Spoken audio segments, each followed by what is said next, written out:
મધ્ય ગુજરાત માલધારી મહાસંમેલન ચૈત્ર નવરાત્રિનું પર્વ અને આવા પવિત્ર દિવસે આપ સૌને મારા જય ઠાકર, જય દ્વારકાધીશ, જય રણછોડ.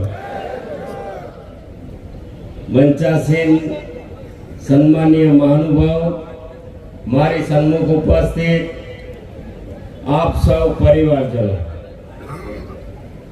ઘણો સમય થયો હોય અને વક્તા તરીકે બોલવાનું હોય એટલે કસોટી થાય, પરંતુ હું બહુ ઓછા શબ્દોમાં આ સમાજને નાનકડી વિનંતી કરવા માટે ઊભો થયો છું. ત્યારે નરસિંહ મહેતાનું મને એક ભજન યાદ આવે છે કે માલધારી સમાજ અને ભગવાન કૃષ્ણ વચ્ચે તો મામા ભાણેજનો સમય છે.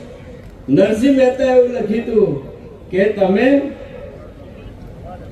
ઘરના આગળ પધારો સાંભળ્યા, તમે કૃષ્ણના ભાણેજ, તમે ભગવાનના ભાણેજ, ભગવાનના ભાણેજ. એવું છે ને, તમે ભગવાનના ભાણેજ સુંદર વર સાંભળ્યા. ભગવાન કૃષ્ણને એવું કહે છે કે તમે તો ભગવાનના ભાણેજ છો. તો જેનો ભાણેજ ભગવાન, આમ પણ હું ઘણો ઉભો છે એટલે મને યાદ આવે, હું કઠવાળાનો ભાણેજ જ છું. એ હિન્દુ મામાને બધા મારા મામા જ થાય. નાહેતર આ તો કુળ કહું, બધાને ખબર પડે, કાળ મૂકીને બધાને. આપણે એવા સમયે ભેગા થયા છીએ, કદાચ રાજકીય વાત હશે, પરંતુ હું જોઈ શક્યો છું કે પહેલી વાર આ ખેડાના આંગણે માલધારી સમાજનો મહાસંગમ અને આવું અદ્ભુત દ્રશ્ય ઇતિહાસમાં હું પહેલી વાર જોઉં છું. એકની સાથે તમામ વાળા ભેદ ભૂલીને સૌ એક સાથે ભેગા થયા હોય એવું અદ્ભુત સંમેલન, એક પ્રકારનો મહાસાગર હું જોઈ રહ્યો છું. અને આટલા ડિસિપ્લિનમાં બેસવું જ અઘરું છે. સવારે મને તમે વિચાર કરો, બહુ ટૂંકા ગાળામાં આ સંમેલન થયું. કેટલાક આગેવાનો મારી પાસે આવ્યો તો, નામ નથી લેતો, એ બધું નામ તો લેવા જાવ તો 25 થાય બધાના. એ બધા સાથે બેઠો ત્યારે મેં કલ્પના નહોતી કરી કે આવું સરસ સંમેલન થયું હશે. એમણે જ્યારે એવી વાત કરી કે માલધારી સમાજને અમારે બધા એક સંમેલન કરવું છે, તમે તો કરો સંમેલન. તો મને ખબર નથી, એમણે કહ્યું કે અમારે માલધારી એટલે અમે બધા જ આવી ગયા, રબારી, ભરવાડ, આહિર, આયર, બધા સમાજને ભેગા કરી અને મધ્ય ગુજરાતનું આ સંમેલન કરવું છે.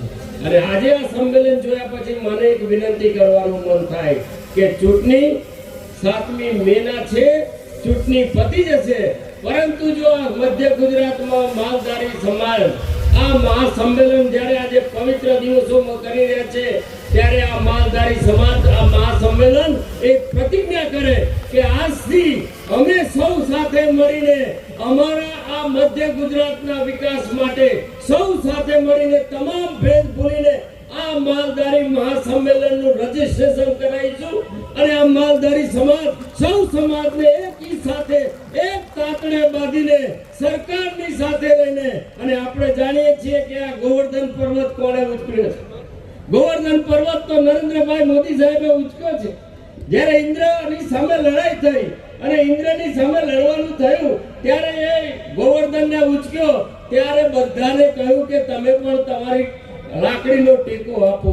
આજે દેશમાં આતંકવાદની સામે, ભ્રષ્ટાચારની સામે, તુષ્ટિકરણની સામે જો કોઈએ ગોવર્ધન પર્વત ઉચક્યો હોય તો નરેન્દ્રભાઈ મોદીએ ઉચક્યો છે. આપણે તો માત્ર ટેકો કરવાનો છે.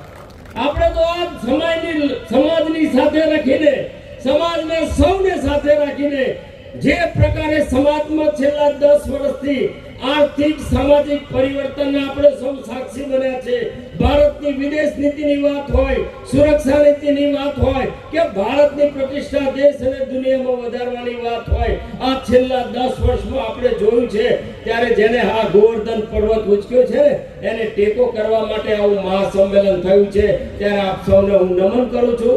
અત્યારે ખૂબ મોડું થયું છે, પણ મારી આટલી વાતને જો વિનંતીને તમે સ્વીકારો કે આજના દિવસથી જે પણ યુવાનો અને નવી પેઢીએ સાથે બેસીને સમાજને સાચી દિશામાં લઈ જવા માટેનો એક ભગીરથ પ્રયત્ન કર્યો છે. તો સરકારની મદદ લેવી હોય તો જે પ્રકારે સરકારી કાગળિયા કરવા પડે તો આ જ સંમેલન આજે એક પ્રકારનું એક સંમેલન, રજીસ્ટ્રેશન વાળું સંમેલન, સરકારની મદદ લેવા માટે અને સરકારને જ્યાં પણ જરૂર પડે મદદ કરવા માટેનું એક અદ્ભુત સંગઠન ઊભું થાય એવી વિનંતી કરું છું. આપ સૌનો ખૂબ ખૂબ આભાર.